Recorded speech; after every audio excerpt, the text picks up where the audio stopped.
പാലയ്ക്കെതിരെ വഞ്ചനാക്കുറ്റത്തിന് കേസെടുത്തു. I'm very clear about it. This is wrong.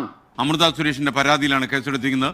Divorce പെറ്റീഷന്റെ 5-ാം page കൃത്രിമമായി ഉണ്ടാക്കിയെന്നും കൃത്രിമ ഒപ്പ് രേഖപ്പെടുത്തിയെന്നുമാണ് ഇപ്പോൾ പറയുന്ന പരാതി. Why are you disturbing my peace? ഇപ്പോൾ എന്താണെന്ന് വെച്ച് കഴിഞ്ഞാൽ നമ്മളുടെ കഴിഞ്ഞ കേസിൻ്റെ കോഷ് ചെയ്യാൻ വേണ്ടിയിട്ട് ഞങ്ങളുടെ മാരേജ് എഗ്രിമെൻറ്റിൻ്റെ ഒരു കോപ്പി അതിനകത്ത് അവരുടെ സൈഡിൽ നിന്ന് വെച്ചിട്ടുണ്ടായിരുന്നു. അപ്പം ആ ഡോക്യുമെന്റ്സ് ഞങ്ങൾ പരിശോധിച്ചപ്പോൾ അതിലൊരു പേജ് മൊത്തത്തിൽ വേറെയാണ്.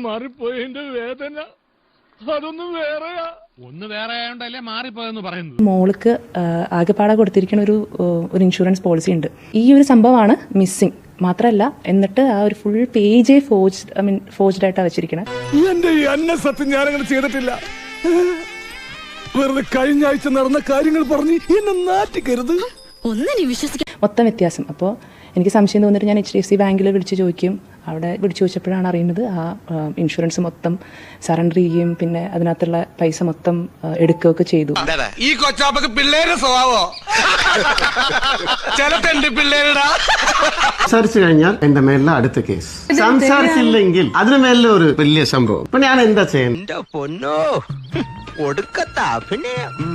മിണ്ടിയാലും കുഴപ്പം, മിണ്ടില്ലെങ്കിലും പ്രശ്നം. ഞാൻ എന്നാ பண்ணணும்? நான் என் பொண்டாட்டி கூட ஜாலியா இருக்கேன். അതറിഞ്ഞതിൽ എനിക്ക് വലിയ സന്തോഷമുണ്ട്. പക്ഷെ യാതൊരു വിധത്തിലുള്ള ഒത്തീർപ്പിനും നീ ശ്രമിക്കണ്ട, ഞാൻ അതിന് തയ്യാറല്ല. ഇപ്പോഴും ടെൻഷൻ, ഇവിടെ ഇനി എന്തെങ്കിലും പറയോ എന്നുള്ളൊരു ടെൻഷൻ. ഇപ്പൊ നിങ്ങളൊരു തീർപ്പ് എന്ന് പറഞ്ഞൊരു സിനിമ കണ്ടിട്ടുണ്ട് എന്നൊക്കെ അറിയില്ല. മെയിനായിട്ട് ഈ പൃഥ്വിരാജിന്റെ അപ്പനെ പറ്റിച്ച് സ്ഥലമൊക്കെ തട്ടിയെടുക്കണു. അതിൻ്റെ ഒപ്പം പിന്നെ ഭാര്യയ്ക്ക് വയ്യാണ്ടാവണു, മക്കളുടെ ലൈഫ് മൊത്തത്തിൽ പോണു, ഒരാൾ ഡിപ്രഷനിൽ പോണു. അങ്ങനെയൊക്കെയാണ് കഥ പോണേ. നീ എന്താണ് ഉദ്ദേശിക്കുന്നത് വത്സ? അപ്പൊ അങ്ങനെയാണ് കഥ പോണേ. ഇടയില് കുറച്ച് അക്കാരെ അതേടെ പോയപ്പോ ഞാൻ നിർത്തിയതാണ്. സൂക്ഷിച്ചു